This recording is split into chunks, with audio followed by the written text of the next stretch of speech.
Welcome to Off the Couch Podcast, where we support everything movement, fitness, and performance related. From work, exercise, hobbies, and everything in between.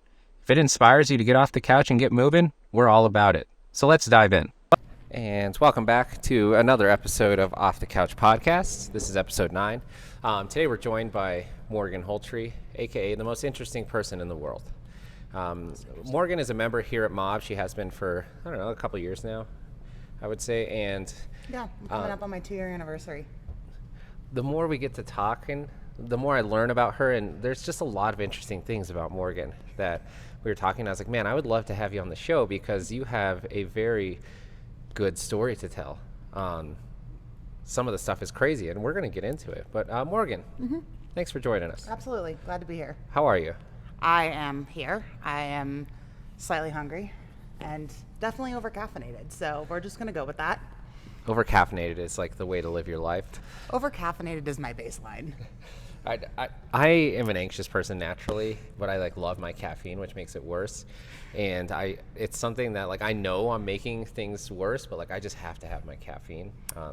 I guess I'm addicted, so I will admit that I'm addicted to caffeine. I like it. That's why you see I got my Mick Cafe here, so we got the coffee ready to go. And as this episode goes on and I continue to drink it, I'll probably start to talk faster and get all jittery. And it should be really fun for the listeners and the people watching. But caffeine. Yeah. So fun fact about my caffeine addiction, Gobs. Well, let's hear it. Started when I was about 10 years old. I was diagnosed as ADHD and dyslexic. And I started having convulsions as a result of my Adderall. So my mom pulled me off of Adderall and the next day basically gave me a cup of coffee full of sugar and was like, here you go. You have to figure out how to cope in life. And I have been running around as a overcaffeinated adult, child, and teenager ever since. Did it work?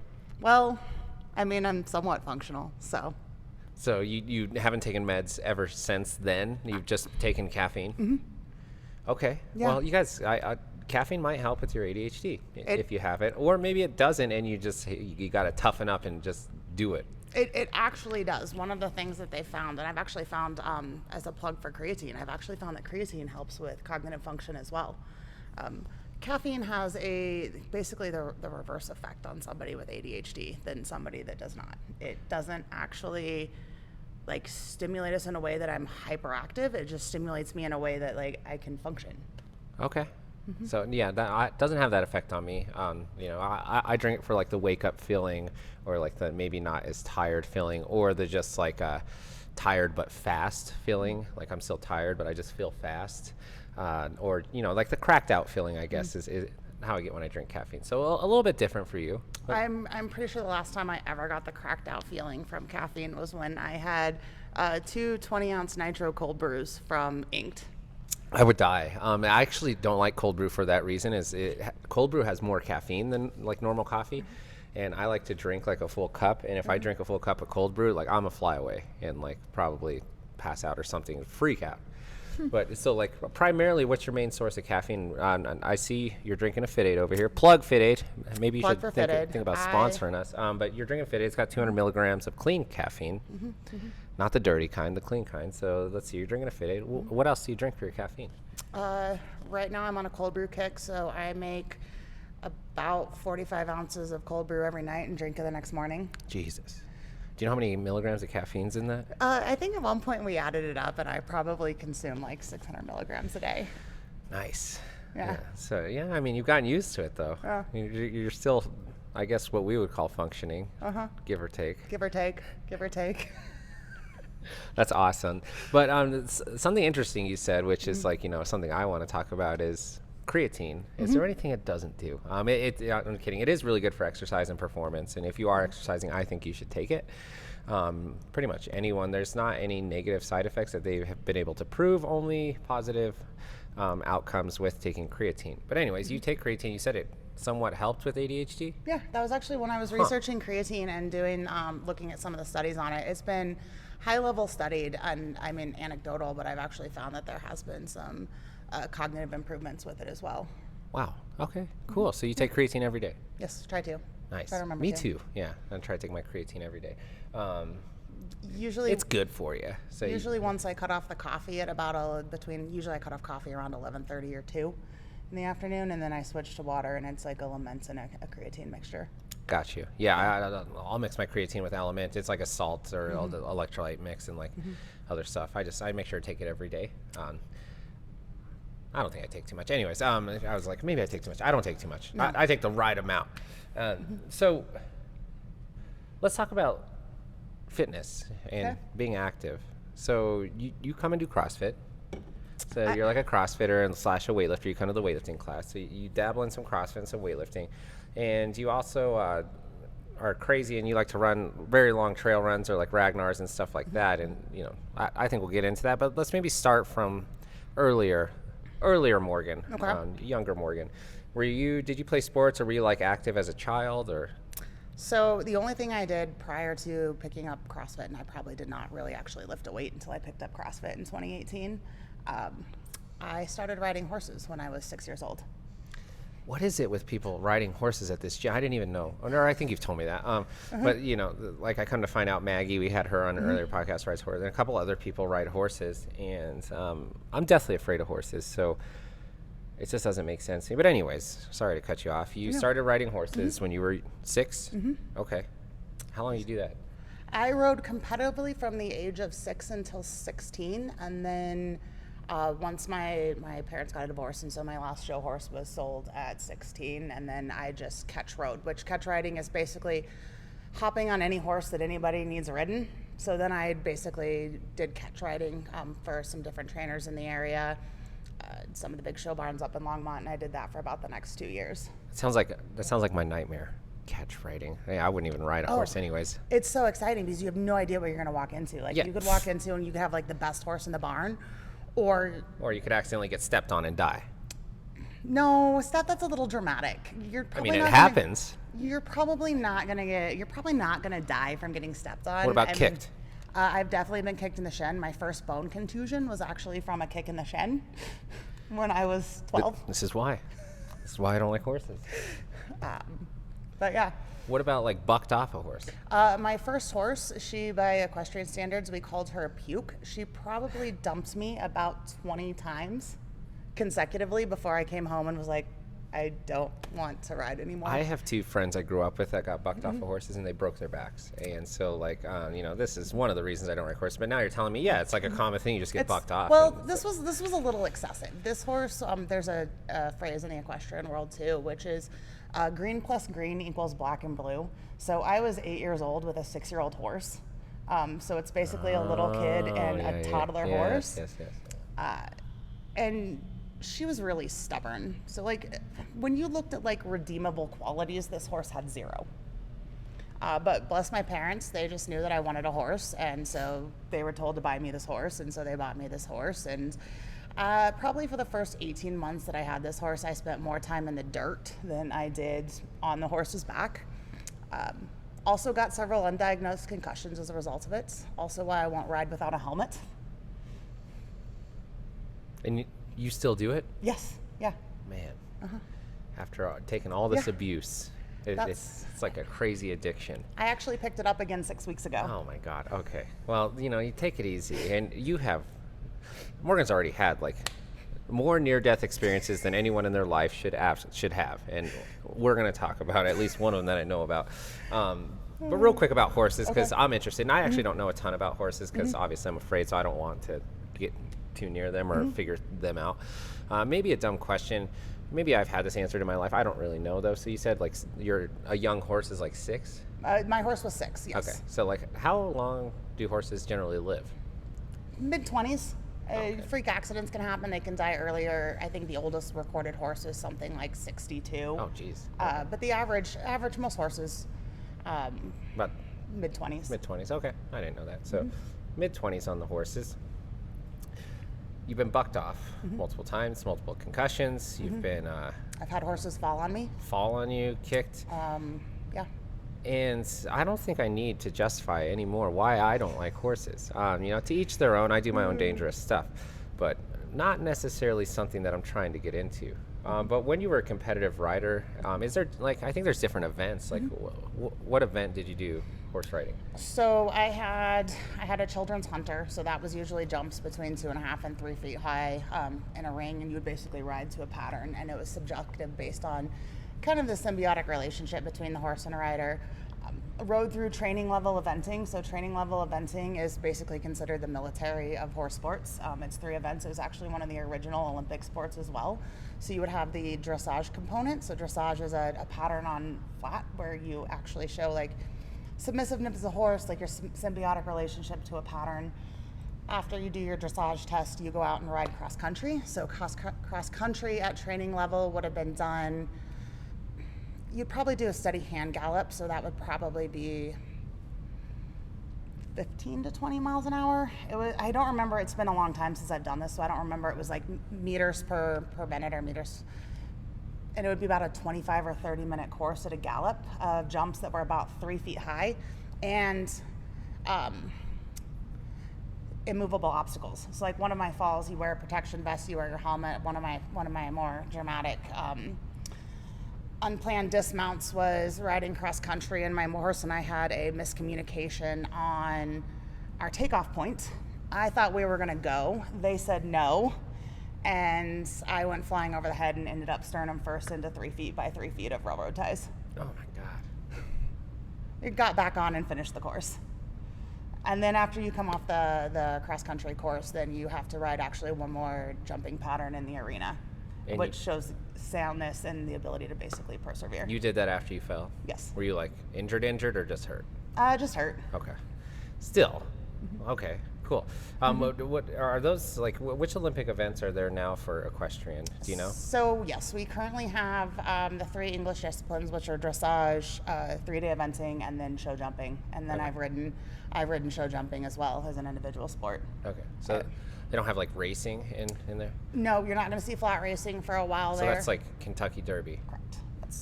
So fun story, like a lot of racehorses that don't make it as racehorses actually will end up in the saddle horse community. So like I rode a lot of horses that were off the track thoroughbreds. Well, that's good. That's good to hear. I think I heard something like a wives' tale or something that racehorses that can't race anymore just get put down. So that's good to hear. And if they do, maybe don't tell me. That makes me sad. So no, there's actually, it's one of the really cool things. There's a lot of aftercare resources that have actually gone to transition racehorses off the track into riding careers. Okay, perfect. So like it used to be a thing though. Not necessarily. Okay. No, so then we can get into it's not horse true. history, Yeah, and then no, I will no, nerd no, out. Like yeah. I got bored one day and I read the entire I don't think our audience wants to hear about horse history. I don't know, maybe you guys do, but we're going to talk more about fitness and Okay. moving and stuff. So anyways, okay, so you rode horses growing up. And I know you now as like you're into like trail runs, Ragnar, stuff like that, and CrossFit and weightlifting. So like which one of those came first? Which one did you get into first? Running came first. It was probably about a decade ago at this point. I hadn't really ridden for a long time. I was working retail jobs and whatnot, so there's probably just a certain level of like baseline activity and fitness that was just coming and happening from being on my feet 10 to 12 hours a day, moving heavy things and whatnot. And then basically what happened is I got my first software sales job and went from being on my feet to sitting in a desk, and my whole life became 10 hours of sitting on my desk. And then I had a young kid, so I was just going home and doing the parenting thing and then sitting in front of helping with homework or sitting at home, and it really wasn't a very great life, and I wasn't very happy, and I didn't have any friends, and realized that I needed to do something to go outside. And so we signed up for this 5K at my daughter's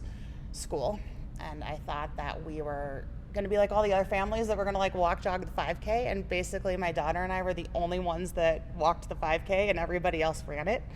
And I got an award. Awesome. I got an award for last walking? place. I got Did you really? We got the losers award. I didn't know they had one of those. Hey, congratulations, you suck the worst. Pretty much. And I pretty much decided that I was better than last place. Yeah. And basically the next day started a couch to 5K training plan so that the next year I could run the 5K and not be last. Nice. Did you do it? I did. I wasn't You weren't last? Okay, I was perfect. not last. Now look at you set a goal and you did it. And then How great is that? It was something. It started something. Good. And Well, then, it sounds like it started a crazy relationship with running. Well, what's the longest you've ever run without stopping? 32.8 miles. Gross. It's disgusting. Why? Why do people do this to themselves? Like, you want to know a funny story is the story of marathon, the Greek mythology, where the marathon got its like name from or whatever. I actually don't know if this is where it got its name from, but I know this is like an old story. So there was the story of marathon is there was this like battle that was supposed to happen between like Greece and Persia or whoever, and they ended up winning this like battle, and so a neighboring city was going to deploy troops to come help out with the battle, but they're like, well, we don't need the troops, so we need like someone to hurry and go to the next city over and let them know the good news that they don't need to deploy these troops. And this guy, his name's Marathon, he's like, I'll do it. And they're like, okay, well, you got to get over there as quickly as you can. For some reason, they don't have horses or whatever, so he had to run. Well, guess how far away the neighboring city was? 26.2 miles. 26.2 miles. So this guy runs 26.2 miles. He delivers the message, so good for him. He tells me, hey guys, it's good news. We don't need to deploy troops. The battle's over. And then he dies. And what I always tell people, the moral of the story is your body's not meant to run that far. Just because you can doesn't mean you should. And so like that's my defense of like, man, these long distance runners, you guys are crazy. You're like putting your body through things that like I don't feel like you can force it to do it, but it's not made to. Like a lot of like marathon runners, like just crazy things that start to happen to your body over long distances running. Like you start to lose your bowels and like. I can't say I've ever actually had that happen. Yeah. But I've seen horrific things that have happened to other people. Yeah. Every like marathon I've been a part of, and I've never run a full marathon. I've done a half and like some relays. Is like usually around mile 17, 19. There seems to be like a breakdown of like people. Yes. There's just like a handful of people that are like sitting there, like getting medical attention or something's happening. And so I think that's kind of like the cusp for the average person is like, hey, we're around 17 miles. You shouldn't run more than that. Your body starts to shut down. And it's just a common thing. And I think it's hilarious how like running can be thought of as something that's like, healthy and good for you. And then you see a running event like a marathon and it's like, it's just common that people are getting medical attention. And everyone's like, it's not a big deal. Just keep running. Running's good for you. And it's like, well, I'm not running that far, obviously. It's not good for you. I guess that's a competition, so that's why you do it. But there's been a lot of interesting things that are coming out of like looking to, if you look at some of the ultra runners out there that are doing the 100, 200 mile races, like sort of the stuff that's starting to happen from like their bodies and breakdown, and it's really interesting. And one runner that was really interesting to look at his story too was like Ryan Hall. He used to be like the world's fastest marathoner or American marathoner, and it basically like his body just quit on him one day, and he basically still to this day almost can't run the way that he would before, and he had to go back to the gym, and he immediately started eating and lifting weights, and within a year he gained like 30 pounds of just muscle because he had like atrophied himself so much to stay small and stay fast. Yeah, I mean that's not surprising.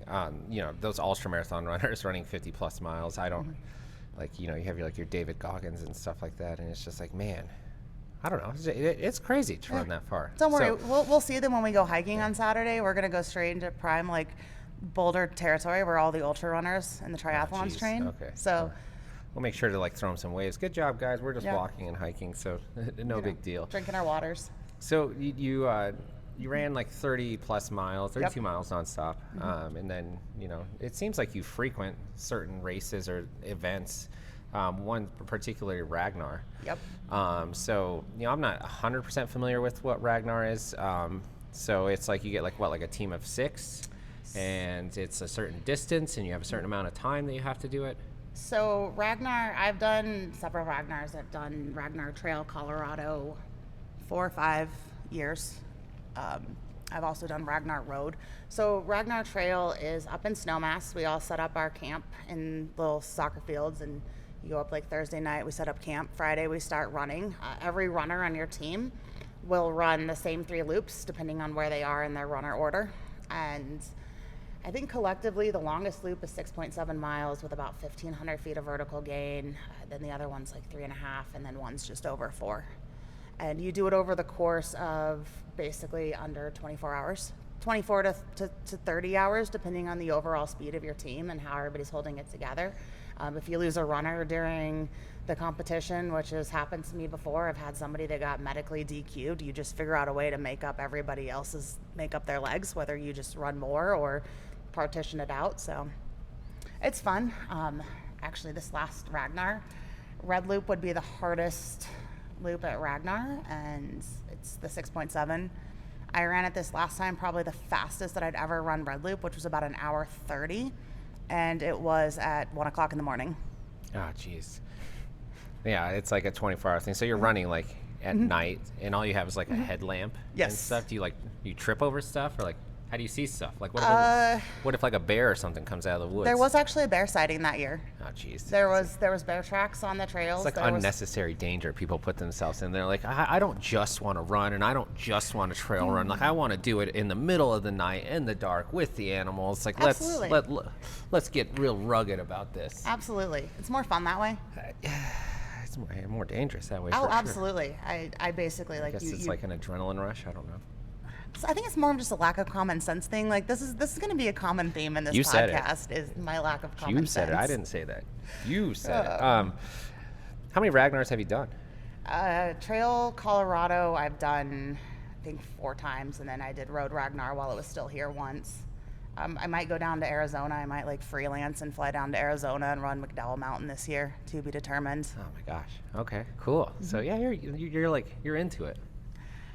I don't know if I'm into it. I just, again, lack of common sense. You just keep signing up for it? I just keep signing up for things. I don't know why I'm doing this. I just keep signing up for it. I just signed up for my birthday race. There has to be something about it that you love, that you keep doing it, whether it's the actual race or the people or the event. I'm not sure. I haven't done one, so I couldn't. So good. You're volunteering for next year. To be continued. Yeah, well, we'll see. We'll have a podcast about Ragnar if that ends up happening. Actually, that would be a really great. Before CrossFit, I used to run a lot, like a lot. And so I don't mind running. I don't do it as much anymore, like long distance, but I don't mind it. So it would be something that, like, as long as you're asking me to run like 15 plus miles, I'd probably be like, all right, whatever, like we'll get it done. So anyways, we could talk about that on our free time, about signing me up for a Ragnar. To be continued, y'all. We'll see about that. But, getting to know you over these past couple years, this common theme that I seem to find with you is you seem to be like a glutton for pain or discomfort. And I mean, this is apparent by so far the story she's telling, all these issues with horses, running these Ragnars, which is just, crazy. And she also does CrossFit. And I feel like inherently CrossFitters are gluttons for pain or suffering or discomfort, whatever you want to call it, because I've tried a lot of different ways to exercise in my life, pretty much everything out there. And CrossFit is, besides wrestling practice, because I used to wrestle when I was a kid, wrestling practice is on either the same level or maybe a slightly higher level. CrossFit is the most uncomfortable or painful way to work out that I've done. I call it discomfort. Some people call it pain. It's just very uncomfortable, but you do it. And so, you pick the hardest exercise form, in my opinion, and you're a glutton for pain. Okay. When did you start doing CrossFit? August of 2018. Okay. So like 10 years.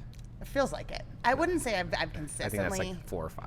I would say since November of 21, since I've been at Mob, that's probably been the most consistent that I've done CrossFit. I started in August of 2018, went from like August until December. Then December rolled around, and that's when I started training for the 50K, which was a 6-month training cycle. Do not recommend at all. It was awful. Yeah, it sounds awful. It was really not. How far is 50K? It's like 30 miles? That was the 32 miles. And it had 8,500 feet of vertical gain over the course of the race. So I spent a lot of time waking up at 5 o'clock in the morning and just running up and down basically every hill in Broomfield. Man, that sounds so fun. It was great. And then on the weekends, you're doing back-to-back trail runs. We do like 20 miles on a Saturday, and then on Sunday, we drive over to Sanitas and just go up and down Sanitas twice. Well, I think the cool thing about this is like it's a testament to you, and just in general, that's like, if you set your mind to something, you can do it, and like you're dedicated enough to do it, so that you got this high level of dedication. So that's cool, and that is a very good quality to have as a person, and that's one of the reasons why you're even on the podcast. It's off the couch. You like to perform well, you're dedicated, and you got a really cool story when it comes to certain things. Now, a certain story I know that I wanted to talk about is you've had, I think, multiples, but at least one that I know of, this near-death experience. Like, the one I think that I'm talking about is you, like, I think there was a point you told me that they thought you probably were going to die. Yes, yes, that's accurate. Let's. I was curious if you were going to bring this up or not, because I was really new to the gym when this happened, yeah, and totally, I basically just was like here for like 6 weeks, and all of a sudden I'm getting text messages from actually my friends Millie and Dee that brought me in here, and they're like, Morgan, where are you? And so yeah, What had happened? Yeah. What happened? See, what had happened was we'll go down the saga. So what happened is I basically went through a period. I got immunocompromised. And I didn't know that I was immunocompromised, but it happened. And then at the same time, my delightful child who works in a daycare, and she's going to probably kill me for saying this, but she brought strep throat home. She still has anxiety to this day about infecting me with strep throat again. She brought home strep throat. I didn't realize that I had gotten strep, and the strain of the virus that I got basically attacked my chest cavity, and it formed an empyema, which is a fluid pocket. And so I went from, over the course of 10 days, basically setting, a deadlift PR on a Friday. And I think I pulled at the time, like I was still rehabbing from an ankle injury, because not that long before that, I'd stepped off a plyo box and broke my foot. So that's another fun story for another day. And I just was finished like rehabbing and getting better, and was coming back to mob and trying to get like my mojo back. So I got really, really sick.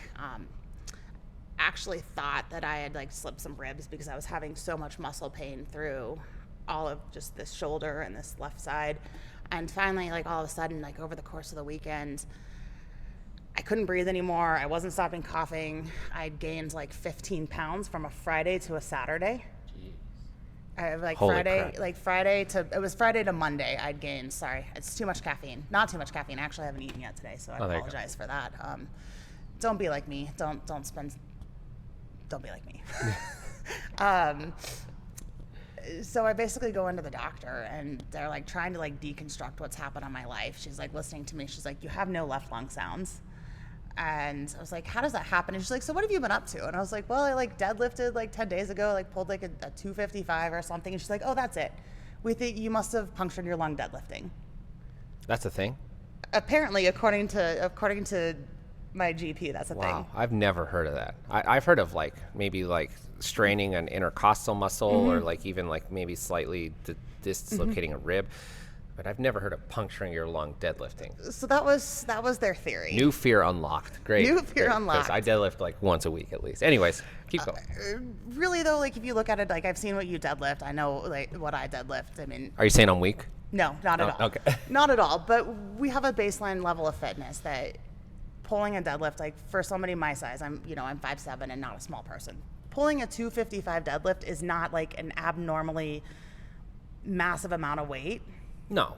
So the whole thought of, oh, you just pulled this deadlift, like I was pulling heavy singles. Like this isn't like a recipe for Raptor, but they're like, oh yeah, we think you have no left lung sounds. We're pretty sure that you punctured your lung. We want to do a chest x-ray. And they're like, it's 4:00 in the afternoon. And we can't do it here, so we're going to send you to the hospital. And then they're like, would you like us to call an ambulance? And I was like, no, I'm fine. I'm fine. I can drive myself to the hospital. And like I hadn't been running a fever. Like all of a sudden, like basically I just retained massive amounts of water and couldn't breathe anymore.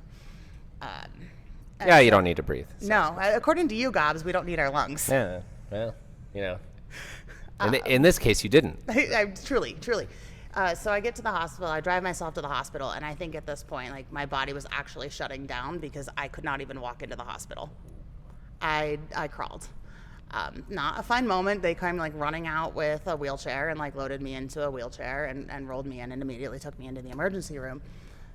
And feel free to interject with questions if you have them. No, I thought it was great that they came out. I had this picture in my head of you crawling into the auto opening doors. You're like crawling pretty in. much. That's you're just I'm looking like, up and like help. I like hit the steps. Like there was like 3 steps into a Vista Aventis, and my care there was great. Had I known what was actually going on, I probably would have gone to not a Vista Adventist because they had to bring in all the specialists for me, but I basically had to crawl up like the 3 steps, and I'm like rolling, and they like see me and they come out and have to haul me back in, and then they roll me into the emergency room, and they immediately run and do a chest x-ray, and they start tapping, and my entire chest left lung cavity was filled with fluid. So much so that it had pushed my trachea about 4 inches over into my right lung. And like, did you just feel like you couldn't breathe, or were you in like a lot of pain also? I didn't feel great. I wasn't really in pain. The pain had actually been like several days prior when I went to my chiropractor, and she's like, you've slipped like 3 ribs, which is sometimes like a normal thing that I do. You know, I fall running down a mountain or something and roll an ankle. Just like slipping ribs. It's no big deal. It's no big deal. I've done it before. It's rare, but a slipped rib is kind of a easy fix relative to what you're talking about. So yeah, you think you might have slipped a couple more ribs? Yeah, it hurt. I mean, I do like once a month chiro and once a month PT, and that's like the maintenance that. Yeah, it's better than no times a month. It is.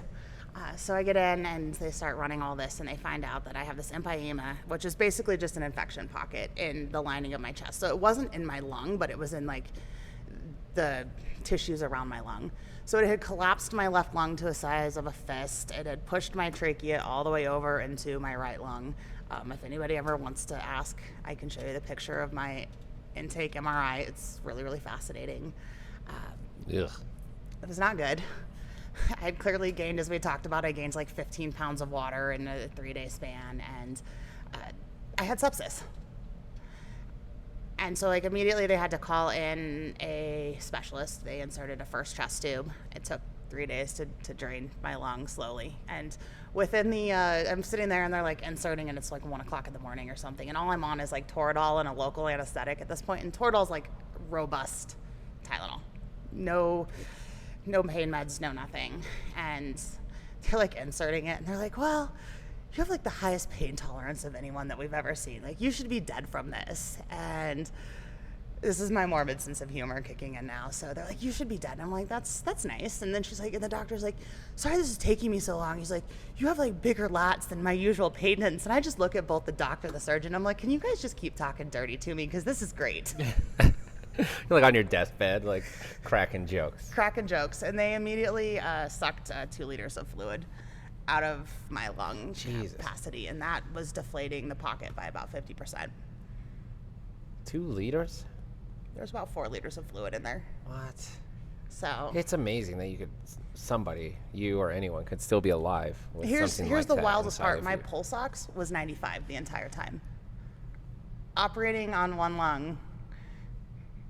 And they were looking at me, and this is like a testament to CrossFit. And even not being the fittest that I'd been, like before this was happening, I was rehabbing an ankle injury. I was trying to get back to running. I was trying to get back to like routine gym. You know, we were coming off of COVID, which was a lot of just never been stuck at home as much as I've been stuck at home during COVID. And like one of the things that they said, and this was like a testament to it, was they were like, CrossFit saved your life. Wow. So it resulted in a 13-day hospitalization. I ended up having 4 chest tubes and emergency surgery to remove the rest of the infection pocket from my chest cavity. That's so crazy. And was there like a period of time where they thought you might not make it, or did they tell you if you didn't go in, you wouldn't have made it? Or they absolutely think I probably pushed it to about the 11th hour. And that was one of the things that they said too, is because I was so fit and my body was so used to coming back from basically adversity, because that's what we do every time we walk into the gym, right? Like we go basically put ourselves through a certain level of adversity, and then we come back. Because my body was operating at such a high level, it was just compensating until it couldn't compensate anymore. And it was basically the shutdown that I was having as I was walking into the hospital. Wow. Crazy. So like they end up draining the fluid or whatever. And I don't remember, what else did you said they had to take some of your lung, or? No, okay. They didn't take it. So they had to go in the lining. Basically what's happening is where the infection, it basically started to solidify. And because it was starting to solidify, my lung was not fully inflating again. So I was at like 3/4 of a left lung at this point. Lungs are really fascinating. They're like sponges. They'll shrink and then they'll expand back. But there was some risk of making sure, like if they over drained too quickly, there was some risk of my lung like over expanding, and it was going to cause another issue. So it was monitored really closely. I mean, at some point, like the infection just started solidifying, so they had to go in for surgery, and that was on day 7, I think. So they went in for surgery. It was supposed to be a 90-minute procedure, and they were trying to do it laparoscopically through actually where the different chest tubes went in. So they were putting chest tubes between my ribs. So they were trying to go in laparoscopically. That failed. It turned into, I think it was like a 6-hour procedure. And I have about a 7-inch incision between my ribs. Yeah, I've seen it. It's gnarly. It's gnarly. I remember when you like first came back after that, because you were like a little bit newer to the gym at the time. So, you know, us as coaches and, you know, people that are at the gym all the time, whenever members don't come for a little bit, or like especially new ones, you know, we never assume the worst. I just, you know, I always assume, you know, they just, you know, they're on vacation or they're taking a break or whatever. I try not to bug people too much unless it's been a while. And so, you know, the same thing, assumption, you know, Morgan's probably just, you know, taking a little hiatus. Little did I know her hiatus was like, I'm almost dead hiatus, worst case scenario, which is, you know, a fear of mine now when I don't hear from people is like, are you dead? Are you dying? And they're like, no, I'm fine. I'm like, well, because this one time, one of our members actually was dying. It was my friend Millie T that texted me, and she's like, Morgan, we haven't seen you in the gym. Where are you? And I just text back. I think I basically sent like a selfie of you in the hospital. Of me in the hospital. Like I had my oxygen. I had my. I'm dead, man. I had my oxygen in. And it took like 4 days for them to figure out what was actually wrong with me. So I just had me on blanket antibiotics and pain meds, and I was getting tested for like tuberculosis and every other weird old-timey disease that was out there because they couldn't figure it out. And it was a really good time. Yeah, I mean, yeah, it sounds like a great 13 days in the hospital. Well, I hope you have insurance. I have the most phenomenal health insurance. Perfect. Because I was going to say that's the most expensive hotel stay ever. It was staying at the hospital. You know, we had a betting pool going on at work on what my final med bills were going to be, and I was actually slightly underwhelmed. I was really hoping I was going to hit like the $1 million mark, and I think I came in at like $500,000. Oh man! So I mean, I laugh about it, but it's like really I have truly phenomenal health insurance. So I mean, that's good. That's why you have it. Like, it's for a situation like that, and you know, $500,000. I would have guessed more. That's crazy. That's why we were all anticipating.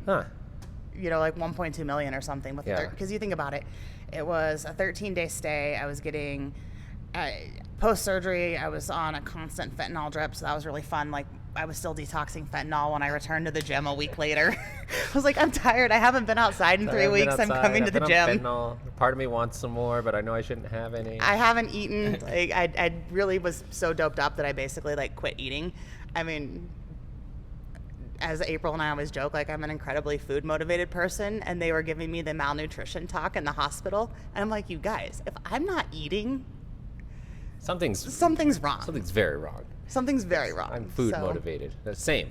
I don't know if I'm food motivated, but I eat a lot of food. So if I'm not eating, like, something is absolutely wrong. Absolutely wrong. So something interesting you said. So you said with pretty much one lung, you still had 95% oxygen intake? Yes. That's amazing. I don't think that's common. But it's kind of amazing what the body will do and like how it will adapt to certain situations. And even though it's like you're pretty much operating on one lung, it's still, you're almost getting all the oxygen you need. I guarantee you some of that has to do with the level of fitness and, like, you know, being active, and you know that one lung has a good capacity from training to be fit. Absolutely. You know, it's always like, I always say this old school CrossFit saying, and like it used to be on a shirt, and I'd love to get some more of these shirts, by the way. The saying was, strong people are harder to kill and more useful in general. And so, like, you know, that's a testament kind of that. It's like strong people are harder to kill. And there's multiple stories I've heard of stuff like this where fitness saved people's lives. Miranda Oldroyd, she's a famous CrossFitter that does street parking now. She has a story about it. One of our other members, TC, has a story about it, which we're going to have him on an episode where the doctors literally told him CrossFit saved your life. Another one of our members, Chris Panapinto, shout out, brother. He had something not terribly long ago where the doctors also told him CrossFit saved your life. And they physically or verbally said that. And whether or not that's true, I think it is. But what I know is true is it is true that strong and fit people are harder to kill. And I think it's for two reasons. Number one, you know, your body is more fit. So you're more healthy. You have more room to go before you fall into like death or very sickness. Like if you're already out of shape, Like if you were morbidly obese, type 2 diabetic, and you got the sickness you had gotten, that person probably would have passed away. 100%. 100%. And so like you're further away from that sickness or that death. And so, you know, you have that cushion or that buffer where it just takes longer for you to get super unhealthy, unfit, and eventually die. So it's like, okay, that's the number one buffer. Number two is, it's not just the physicality. I think it's the mentality that fit and strong people have, of the understanding of adversity typically brings good results. And we understand that as fit people, active people, runners, CrossFitters, powerlifters, whatever you do, you have a level of understanding of that. That's like, you know, I have to go through this level of discomfort in order to get some good results. And so part of it trains your brain to start to be okay with discomfort, or maybe even pain. You know, doctor said you have a really high pain tolerance. I think that's a little bit different than discomfort. Everyone's a little different. Some people say they have a high pain tolerance and they're sissies, and other people don't say a word and they absolutely crush it. But I'm under the belief that being fit saved your life. I would agree with that. I absolutely would. I would also say that my ability to actually come back from it too, because just the amount of like the level of atrophy that happens, like how quickly that happens while you're sitting on there. And then the mental fortitude of like, I was coming out of the hospital and immediately had to go back to work. I was actually working on the largest deal of my career, and I was too stoned the entire time I was in the hospital to be very productive. I mean, just so you guys know, fentanyl, it's no joke. It's no joke. I was almost catatonic for like 2 weeks. For the 2 weeks that I was on it, because once I had surgery, they had to cut through some of the nerves and they couldn't get my pain under control. And then the detoxing period afterwards I was pretty much just catatonic for about 2 weeks there. Yeah. And then had to go back into work and, you know, figure out how to like, basically I was going into some of the toughest contract negotiations I'd ever gone into, closing the largest deal in our team's history, and like digging deep. And I'd like basically dig deep, go take like 2 hours of meetings, and then go take like a 2-hour nap, and then go work for 2 hours and do a little recap. And yeah, I mean, it sounds awful or tough, but like you found a way to get it done, which is like kind of seems like this common thing. It's like you just find a way. And it's like, yes, I do. Like you just find a way. You're too stubborn to give up or die. Truly, like I'm like a cat. I'm definitely. Doctor's like, anyone else would have died. And you're like, well, I'm too stubborn to die. So I'm not like, ready. It's not my time yet. I decide when I die, not Pretty my much. body. Okay, this is ridiculous. So like one thing that's true that I know, they've done studies on this, is if you've been healthy or fit and you fall out of fitness, when you go try to get back into fitness, that healthy and fit will come back faster than if you were never healthy or fit at all. It takes longer to get it if you've never had it than if you've had it before. Your body does have muscle memory, and so it remembers what it's like to be fit and have muscle and stuff. So it will come back a little bit faster than the person that hasn't done it at all. So after you had this experience and you were able to kind of start getting back to moving and into the swing of things, how long would you say it took before you were back to feeling maybe close to 100%? I don't know if you're even feeling 100% right now, but back to feeling normal, quote unquote. It probably took, realistically speaking, probably 6 to 9 months. I mean, I was sitting there, I'd gone on, like when I got cleared by my pulmonary doctor, which was the week of Thanksgiving, he was like, so what have you been up to? And I was like, well, I ran 4 miles this morning, and I went to barbell the night before, and we were clean and jerking that night. And you know, it's been fun to look back on that video and now look back on videos of clean and jerky now and be like, oh, the progress that's been made. So I would say it probably took 6 months. Probably the worst part was actually healing from the nerve damage. There was like basically, when I came out of surgery, I couldn't feel from my collarbone to my bottom rib and from my sternum all the way around. So healing from that, all the nerves reforming, like nerve pain is no joke. It was just like a chronic burning sensation for about 6 months. Damn. So I remember riding the assault bike and puking after hitting 35 RPM. And now I'm like, the assault bike is my jam, and I'll just cruise at 72. Like, the it's assault nothing. bike is nobody's jam. Oh, I love the assault bike. Gosh. You know, I always have a joke about it because it's not called the mutual consent bike, y'all, because it works. It will assault your legs, your lungs, your arms, your heart, your mind. It just assaults every part of you. And the people that like the assault bike, I mean, this is a testament to exactly what we're talking about. You're a glutton for pain, because I just did assault bike sprints last night, and I was going to do 10, and I got through 6, and I was like, that's good. Because the amount of intensity and like discomfort I was in. Quitter. That's just quitting. You stopped at 60%. You're right. I mean, I'd done a lot of other stuff prior to that. So it was the last thing, and actually I'd thrown it in. Anyways, enough about me being a quitter, you guys don't quit. Don't quit. If you set your mind to something, do it. And even if you realize it was a dumb decision, well, maybe you shouldn't make dumb decisions. So I guess that's my lesson, is I shouldn't make dumb decisions. And if I do, I need to stick with them. But you like the assault bike. You're a glutton for pain. Would you say now you feel back to 100%? Or like, is there still some residual stuff that you're living with? I still have areas that I can't feel, to be determined. If they ever, it's something right, kind of some of my ribs, I can't feel them. Every once in a while, if I take a deep breath, like I can still feel like where scar tissue is. But otherwise, I would say I feel like my capacity is still improving. Like I'm still getting fitter. I'm still running faster. So like fitness, performance-wise, you'd say you're back to 100%. I would say I'm back to, or more so than I was even before I got More sick. so than before. God dang, I love to hear that, because that's like, a comeback story, underdog story. Everyone loves to hear a comeback story. So it's like you had this huge life event happen that almost took your life. It might have taken the life of a lot of other people, or people less fortunate or less fit. And you come back, and eventually you're stronger and more fit than you were before. That's amazing, because I know medically and stuff, like for a lot of people going through that, there's a lot of people on this planet that just would have changed their life for the rest of their life if they survived, or they would still be going through stuff. I personally have a testament to this. I had shoulder surgery. I dislocated my shoulder snowboarding a couple years ago, and I ended up having shoulder surgery, repairing my labrum and my bicep tendon.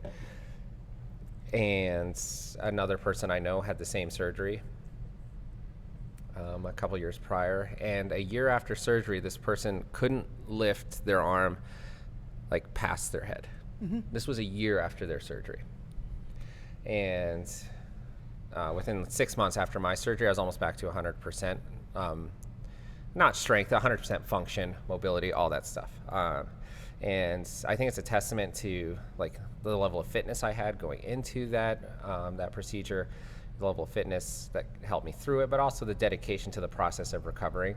I feel like some people are more dedicated to recovering than other people, as far as like doing my PT exercises, not just at PT, but at home 3 times a day, like doing that type of stuff. Everyone's like, oh, you heal fast and stuff. And I don't think that's the case, and maybe yours is the same story, where it's like I don't recover faster than a normal person, like as far as like I don't have special genes or anything like that.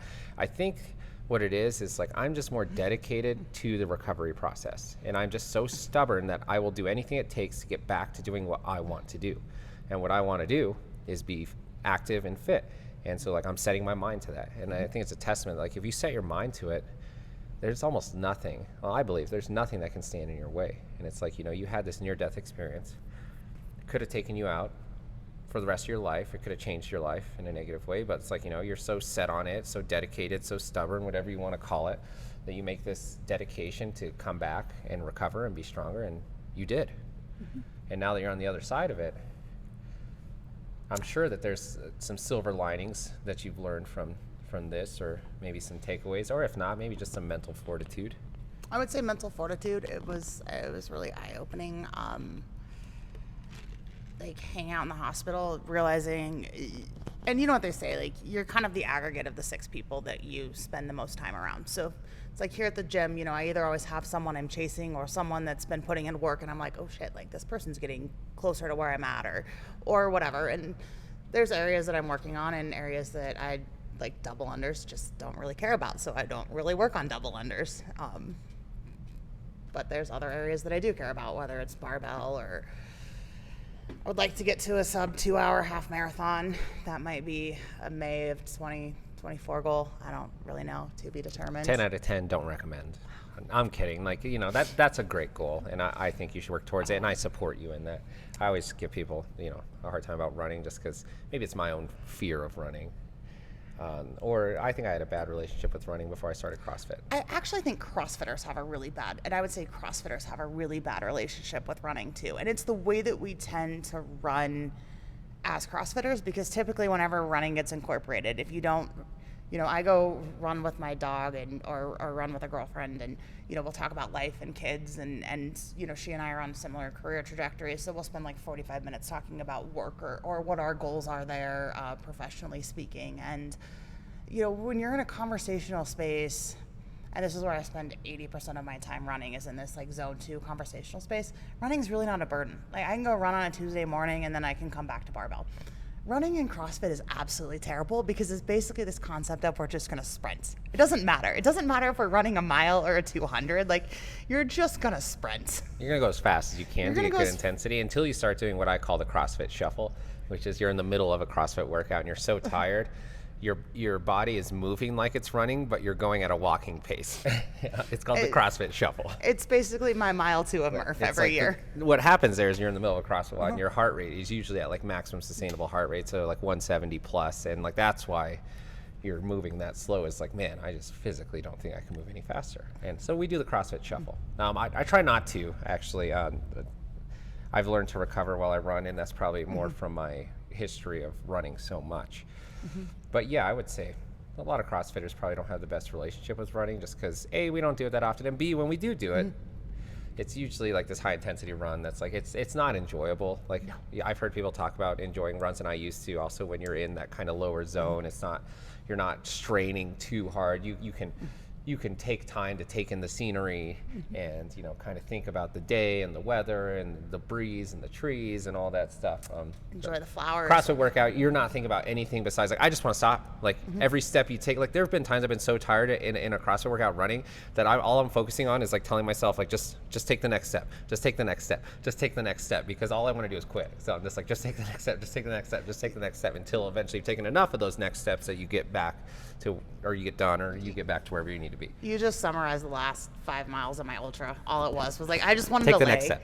I just wanted to lay on the side of the trail. Like the pierogies and the Otter Pop that I had eaten at mile 28 they weren't doing anything. I was like, I'm done. I just want to lay on the side of the trail and take a nap. Talk about fatiguing yourself to the point of no return. At mile 28, well, first of all, I wouldn't have made it to mile 28, but at mile 28, I would be like, yeah, we're good.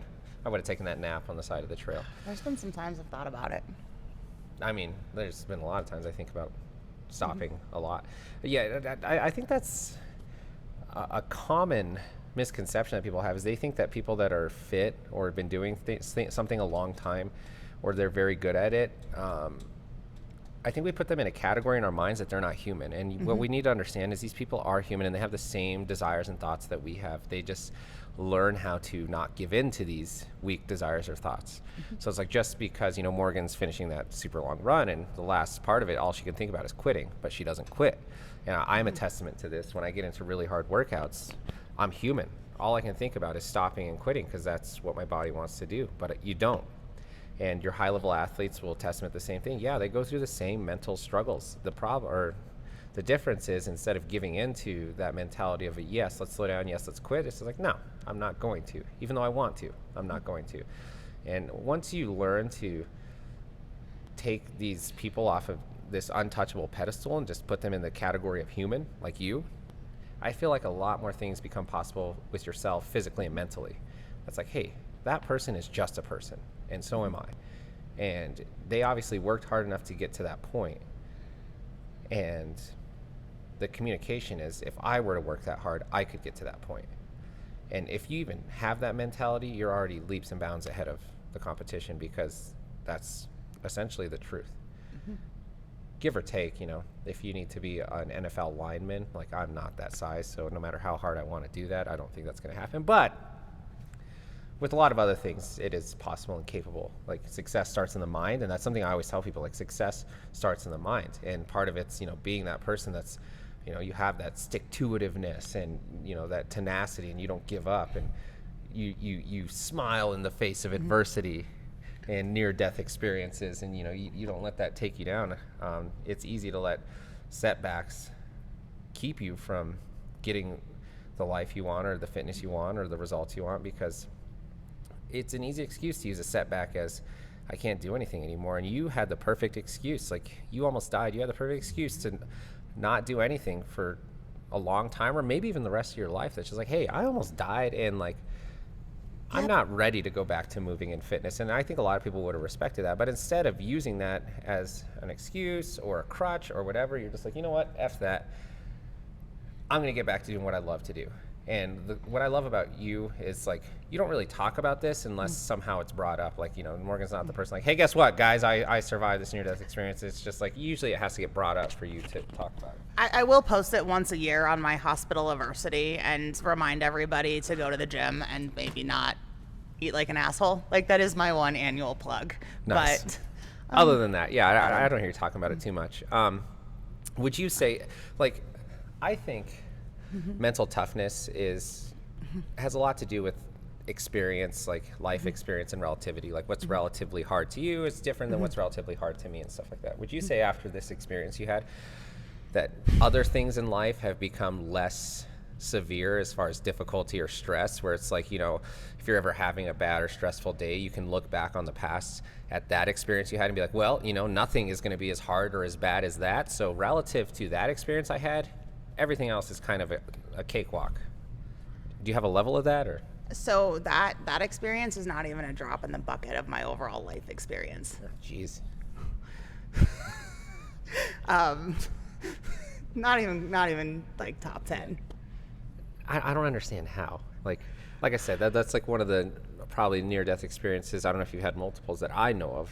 To me, that would be probably one of the most traumatic things that I've been through other things. You know, every person I feel like that's been alive for a decent amount of time has been through something or some hard stuff. Absolutely. But like, I've never been told that, like, I was on my deathbed or that they thought I was going to die. I've never been told that.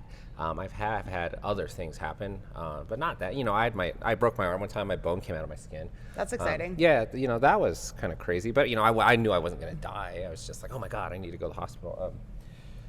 That's crazy. So that doesn't even make your top 10. No. Oh my God. And we've already been talking for like an hour, and it's like, okay, we should have made a list of your top 10 so we could go through here. So now apparently I have my homework. Yeah. Morgan, go make a list of like your top 10 life events, and I would be like, yeah, we're gonna have to have you back to talk about the other ones, because to me this seems like it would be a top one for me, at least as far as like difficulty or traumatic experience, or maybe even just like, now that it's done and over with and you're healthy and you made it, it's kind of a cool story. It is, and you know, every once in a while I'm like doing something and like I'll have the right tank top on, or I'll be wearing like a swimsuit or something, or sports bra, and you know, it looks like I've been shot like 4 times on my back and on my ribs, and people are like, what happened to you? And I'll be like, well, this life life happened. I'm just training for life. Oh man, that's great. But you know, my poor boss, he now lives in like constant fear of, I'm pretty sure I'm just a walking anxiety case for him. He's like, he's just afraid. He's like found a way to rub your angst off on other people. It's like, I have no angst. So like, I don't realize because I have no anxiety, and that part of your brain that's like, this is a bad idea and maybe we shouldn't do it. Like, I don't have that. See, this explains a lot. Actually. So I don't realize like how anxiety inducing I am for like other people in my life. Like for my child, I'm pretty sure that I'm a walking, talking anxiety attack for her. Yeah, I would say that's probably fair to say. I know your daughter, she's really cool, but she's an anxious person. Her and I are both anxious. Like, my special power is crippling anxiety. And maybe we'll talk about that on another podcast on, you know, living with that and dealing with it. But it's not a big deal. And like, that's something that I just can't even like relate to that. And I have Which is good. That's good. I have no baseline. Nobody wants to relate to it. My little tiny brain like basically functions on 2 things, and one of them is I've never done anything that I didn't think I was not capable of being able to do. Like, professionally speaking, at the start of every fiscal year, I sat down and I like write what are my top 5 goals for the year, and they're usually bogeys. Like, they're usually really big bogeys. And I was sitting down, I like was actually flipping through a notebook, from like 2021, I think it was 2021 or 2020. I sat down, I'd recently gotten promoted into a new role, sat down and like wrote all of my goals. And I think of these 5 goals, like in the current position that I've been in for the last 3.5 years, there's still one out there that I haven't done, which was like make a certain income, hit a certain percentage, go to Diamond Club, close like the biggest deal in our company's history, like all these things. And I still have one out there, which is Diamond Club. So in sales, for anyone that meets or exceeds expectations by a certain threshold, we get a really sick incentive. Nice. Well, yeah. I'm confident you're going to do it just because the type of person you are. You're too stubborn to give up. So she's going to be like, 50 years from now, I'm still doing it. Like, it won't even take me 50 years. Yeah. No, I have line of sight on it for this year. So, we'll see what happens. I was just like, you're just so stubborn. If you don't get it, you're going to keep going until you get it, which is a good quality to have in that scenario and certain other ones. Well, we're going to wrap up because this isn't a Joe Rogan podcast. I don't like to do 3 hours. And especially for the listeners, like somebody was talking the other day and they're like, oh, like you always talk about how you don't like Joe Rogan. No, that's not true. Some of his stuff is really good. It's just, it's a big commitment when you pull up the podcast and you see the length and you're like 3 hours. You're like, fudge. My drive's only 30 minutes. That lasts 3 hours. It's going to take me like a week to listen to this. So that's all I was getting at there. Keep doing your thing, Joe Rogan. And, obviously it's like the most popular podcast in the world. So the people are liking it. Maybe we should start going 3 hours. But we're going to wrap up. But I think, a great takeaway here that I'm a big advocate of is being healthy and fit, doing CrossFit saved your life. Mm-hmm. And you would agree with that. Absolutely.